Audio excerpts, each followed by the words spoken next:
Ang sinugdanan.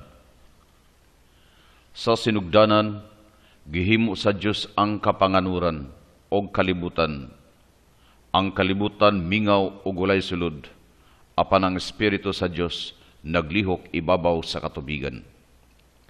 Unya miingon ang Dios, mutungha ang kahayag, o diha mihayag. Nakita sa Dios nga ang kahayag maayo. Gilain sa Dios ang kahayag sa kangitngit.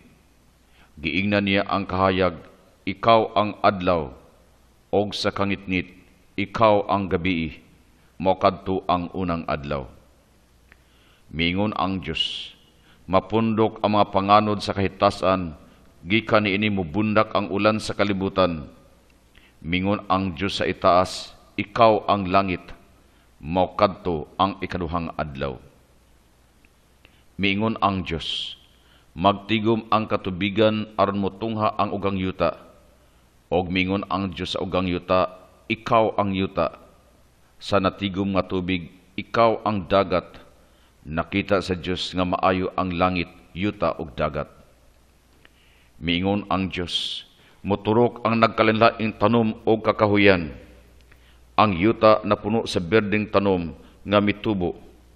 Nakita sa Dios nga maayo kadto og mokadto ang ikatulong adlaw. Mingon ang Dios, mutunga ang mga suga sa langit, ang adlaw sa buntag, ang bulan og mga bituon sa gabii. Sila mo paila sa panahon, adlaw og gabii, simana og bulan og mga katuigan. Nakita sa Dios nga ang tanan maayo, mokadto ang ikaapat nga adlaw. Mingon ang Dios, mulangoy ang mga isda sa tubig, mulupad ang mga langgam sa ibabaw sa yuta, og sa tibok kalibutan, mabuhi ang magkalinlaing mananap, dagko og gagmay, og nahimo kini.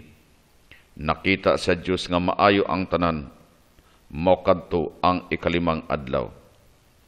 Unya miingon ang Dios, maghimo kitag tawo nga sama kanato.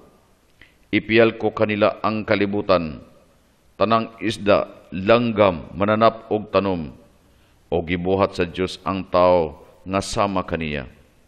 Gibuhat niyang lalaki o babayi, gibinusinan sila niya o giingnan, panganak kamog daghan og pagsanay, isalig ko kaninyo ang kalibutan, mas labaw kamo kaysa mga isda, langgam, mga mananap og tanom. Kamo ang mag-atiman sa tanan, ang mga tanom og mananap mo'y inyong kanon. Nakita sa Dios nga maayo ang tanan niyang gibuhat, maayo gayud kaayo, mokadto ang ikaunom nga adlaw.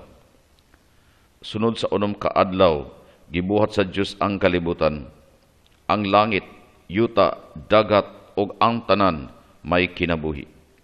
Sa ikapitong adlaw, mipahuli siya, mao nga nahimo kining adlaw sa pangilin og balaan para sa mga tao. Genesis Kapitulo 1. Gihimo sa Dios ang unang tao nga si Adan, gikan sa lapok og gihuypan kini og ginhawa sa kinabuhi, og nahimong buhing binuhat ang tao. Unya naghimo ang Dios og tanaman didto sa Eden, tanang matang sa kahoy ang mitubo didto. Nindot kini tan-awon og ang mga bunga lami kanon. Sa taliwala sa tanaman, mitubo ang kahoy nga naghatag og kinabuhi, og ang kahoy nga naghatag sa kaalam sa maayo og sa dautan. Gidala sa Dios si Adan didto sa tanaman aron mag-atiman og magbantay niini. Miingon siya sa lalaki, makakaon ka sa bunga sa tanang kahoy, gawa sa bunga sa kahoy nga naghatag og kaalam sa maayo og dautan. Kung mukaon kanini, mamatay kagayod.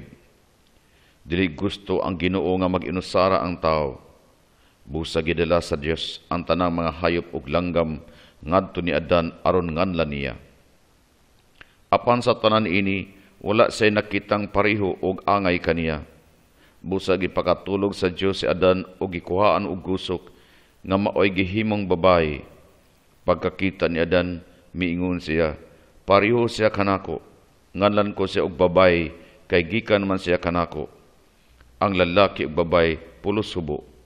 apan wala sila maulaw sa usag-usa. Genesis Kapitulo 2. Nagpuyo ang lalaki ug ang babayi sa tanaman nga gipiyal sa Ginoo nila. Aduna sila igong pagkaon og namayong malinawon uban sa mga hayop. Malipayon sila, kahigala man nila ang Dios. Ang tanan maayo kaayo. Apan unya mingon ang bitin sa babae, gidid-an di ay kamo sa Dios pagkaon sa bunga sa tanang kahoy sa tanaman. Mitubag ang babae, dili ka na tinuod. Mahimo kami mukaon sa bunga sa tanang kahoy sa tanaman, gawa sa anaa sa taliwala nini. Dili kini mahimo namong kanon, kung dili mamatay kami. Apan dili matod sa bitin, dili kamo mamatay, hinuon maabli ang inyong mga mata, mahibalo kamo kung unsay maayo og dawtan, og may sama kamo sa Dios.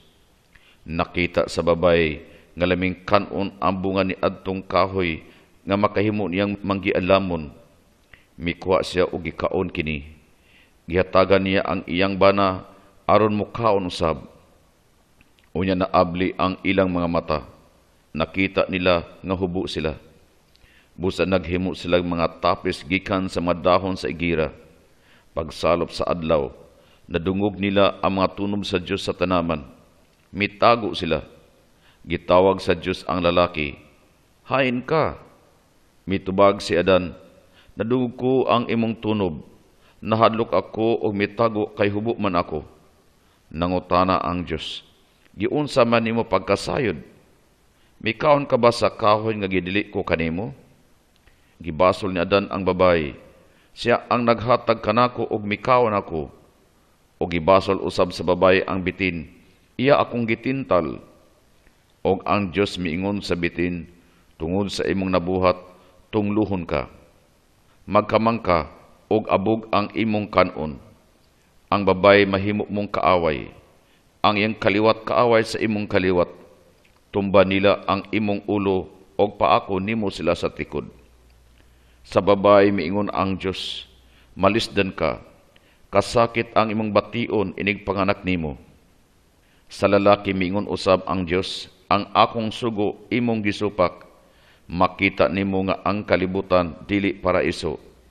Hangtod sa kamatayon maghago ka aron dili gutmon ang imong pamilya. Unya mobalik ka sa yuta din ko ikaw kuhaa og himua." Ginganlan ang babay og iba nga ang ipasabot kinabuhi. Siya ang nahimong inahan sa tanang tao. Gipapahawa sila sa Ginoong Dios sa paraiso. Usa sa iyang mga magbalantay nga may espadang nagdilaab ang nagbantay sa pultahan o sa dalan paingon sa kahoy sa kinabuhi. Genesis Kapitulo 3. Si Adan og si Iba may duha ka anak lalaki, si Cain og si Abel. Si Abel ang magbalantay sa mga karnero og si Cain ang mag-uuma. Naghalad si Cain og mga mais aron pasalamatan ang Dios. Mihalad usab si Abel og pinakanindot nga karnero. Nahimuot ang Ginoo sa halad ni Abel kaysa halad ni Cain. Nasuko si Cain og nagdumot. Gibadlong siya sa Dios, "Nganong nasuko ka man? Nganong dili ka man mo tan-aw kanako? Kung maayo ang imong tuyo, makatanaw ka sa mga mata sa tanan. Kung nagplano ka og dawtan, mag-atang kanimo ang sala. Tukbon ikaw ini, apan mabuntog nimo kini." Miingon si Cain siyang igsuon, "Uban ko sa uma." Didto sa magipatay ni Cain ang iyang igsuon. Gipangutana sa Dios si Cain, "Hain man si Abel, ang imong igsuon?" Mitubag si Cain, "Ambot, ako ba ang magbalantay sa akong igsuon?" Miingon ang Ginoo, "Unsay imong gibuhat? Ang dugo sa imong igsuon mibaha sa yuta, mao nga ang yuta dili na mohatag kanimo bunga. Mawad-an ka og yutang natawhan, sukad karon maglaag-laag ka bisag asa." Mireklamo si Cain, "Bugat kayo kining siluta. Gibugaw mo ako sa uma og sa imong atubangan. Gihimo mo akong taong laag nga walay balay. Mahimo akong patyon ni bisan kinsa." Mao nga gipatikan sa Dios ang agtang ni Cain aron panalipdan siya. Genesis Kapitulo 4, versikulo 1 hangtod 15. Nakita sa Ginoo nga ang mga tao iyang gihimo hilabihan na kadautan sa unahuna ug sa buhat. Ang kalibutan napuno na sa pagpakasala. Nagbasol ang Ginoo sa iyang paghimo sa tao. Miingon siya, akong hutdon ang mga binuhat kong tao. Hanawon ko ang katawhan, ang mga hayop ug ang tanang namuyo niining kalibutan. Sinuwi nagpabiling maunungon sa Dios. O gusto sa Dios nga maluwas si Nuwi ug ang iyang pamilya sa maabot nga paghukom. Mingon ang Ginoo kang Nuwi, paghimog arka nga kahoy sama sa usa ka dakong sakayan. Unya palunupan ko ang kalibutan. Ang tanang binuhat mahanaw sa tubig. Ikaw lang ug ang mukuyog kanimo sa arka ang maluwas. Misugod si Nuwi paghimog arka uban sa iyang mga anak. Naghimo siya og daghang kwarto sa sakayan. Mao kini ang gisulti sa Dios. Sa andam na ang arka, nagtigom si Nuwi og daghang balon. Unya misakay siya og ang iyang pamilya sa arka. Nagdala silang usa ka pari sa matag klase sa mananap. Nangunay ang Dios pagsira sa pultahan sa arka. Unya misugod pag-ulan. Mibundak ang tubig gikan sa langit og milunop sa yuta. Umitaas kini. Nangalumos ang mga mananap o ang mga tao usab. Ang mga langgam, wala na'y makitang kahoy nga katugpahan, nahurot ang tanang buhing binuhat sa yuta. Sinuwi lang og ang iyang pamilya ang naluwas sa lunop. Pagkahuman sa kapatan kaadlaw, mihunong ang ulan. Sa dihang miubos na ang tubig, gibuhian ni Nuwi ang usa ka uwak. Mibalik dayon kini, unya pagkatapos usa ka semana, gibuhian niya ang usa ka pati. Kini mibalik usab dayon. Pagkahuman ang ikaduhang salampati nga gibuhian ni Nuwi, paglabay sa usa ka semana, mibalik sa arka nga nagtangag og dahong olibo. Giingnan si Nuwi sa Dios, makagawas na kamo. Ikaw ug ang tanang naluwas. Migawas silang tanan sa arka, mga tao ug mananap. Para sa tanan misugod ang bag-ong kinabuhi. Nagpasalamat si Nuwi sa Dios o naghalad siya og usa ka sakripisyo. Misulti ang Dios kang Nuwi, akong himuon ang usa ka kasabutan uban kaninyo para sa mga tao og tanang mananap. Kamo ug ang inyong mga anak ubos nining maong kasabutan. Musad ako nga dili na magpadala og lunop sa yuta aron pagpuo sa kinabuhi sa kalibutan. Genesis Kapitulo 6 hangtod 9.